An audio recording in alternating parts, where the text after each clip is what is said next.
Video பார்க்குற எல்லாருக்குமே வணக்கம். நல்ல கிறிஸ்பியாக ஒரு சோள உருண்டையும் சோள பணியாரமும் இன்றைக்கி செய்து பார்க்கலாம். இது வெள்ளை சோளம் 3 கப் அளவுக்கு எடுத்துட்டு நல்லா கழுவி 4-5 மணி நேரம் வரைக்கும் ஊற வைக்கணும். சோளம் எடுத்த அதே கப்பில் 1 கப் அளவுக்கு உளுந்து இதை வேறு ஒரு பாத்திரத்தில் தனியாக ஊற வைக்கணும். கிரைண்டரில் அரைக்கும்போது ஃபஸ்ட்டு ஊற வச்ச உளுந்தை நல்லா அரைச்சிட்டு உளுந்து மாவோடையே சோளத்தையும் சேர்த்து நல்லா நைஸாக அரைச்சி எடுக்கணும். மாவுக்கு தேவையான அளவுக்கு உப்பையும் சேர்த்தே அரைச்சிடலாம். சோள உருண்டை செய்கிறதுக்கு மாவை புளிக்க வைக்கக்கூடாது. அதனால் நான் அரைச்ச உடனேயே 2 கப் அளவுக்கு தனியாக ஒரு கிண்ணத்தில் எடுத்திருக்கேன். 1/4 கப்பு கொஞ்சம் கூடவே இருக்கும் துருவின தேங்காய், 2-3 கொத்து கருவேப்பிலை நல்லா பொடிசாக வெட்டி சேர்க்கணும். 1/2 டீஸ்பூன் மிளகு, 1/2 டீஸ்பூன் சீரகம் எல்லாம் சேர்த்து நல்லா கலந்துட்டு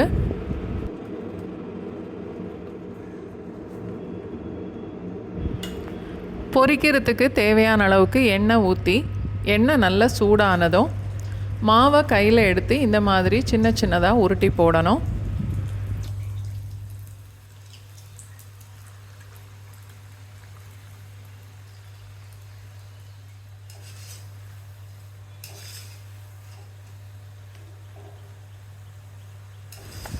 பொரிக்கும்போது அடுப்பை மீடியம் ஃப்ளேமில் வச்சுட்டு பொரிக்கணும். உருண்டை நல்ல ப்ரௌன் கலரில் மொறுமொறுன்னு வந்ததுக்கப்புறம் எண்ணெயிலேருந்து அரிச்சு எடுத்துடலாம். 2 கப் அளவுக்கு சோள மாவு எடுத்து அதில் இந்த உருண்டை செய்தால் 20-25 உருண்டை வரைக்கும் வரும்.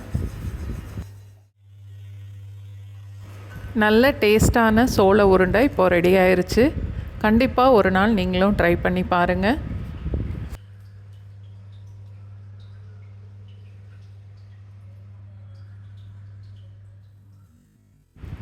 அதே சோள மாவு தான் 6-7 மணி நேரம் நல்லா புளிக்க வச்சுட்டு அதிலிருந்து 2 கப் அளவுக்கு எடுத்திருக்கேன்.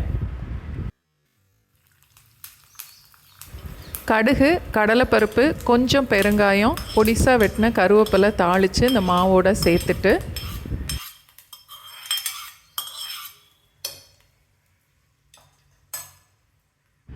பொடிசாக வெட்டின மல்லி இலை ஒரு 1/4 கப் அளவுக்கு,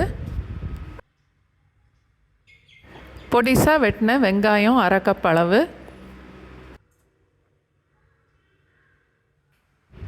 மாவில் உப்பு சேர்த்து அரைச்சதுனால இப்போ உப்பு சேர்க்க தேவையில்லை.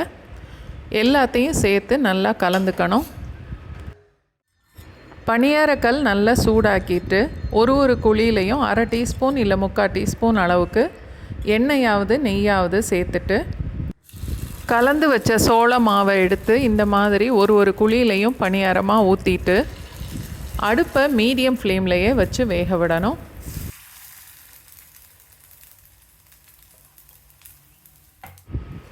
ஒரு பக்கம் வெந்ததுக்கப்புறம் ஒரு கத்தி இல்லை ஸ்பூனை வச்சு திருப்பி விட்டுட்டு அடுத்த பக்கமும் நல்லா வேக வச்சு எடுக்கணும்.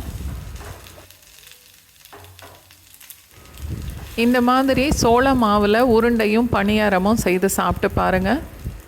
ரொம்ப நல்லாயிருக்கும்.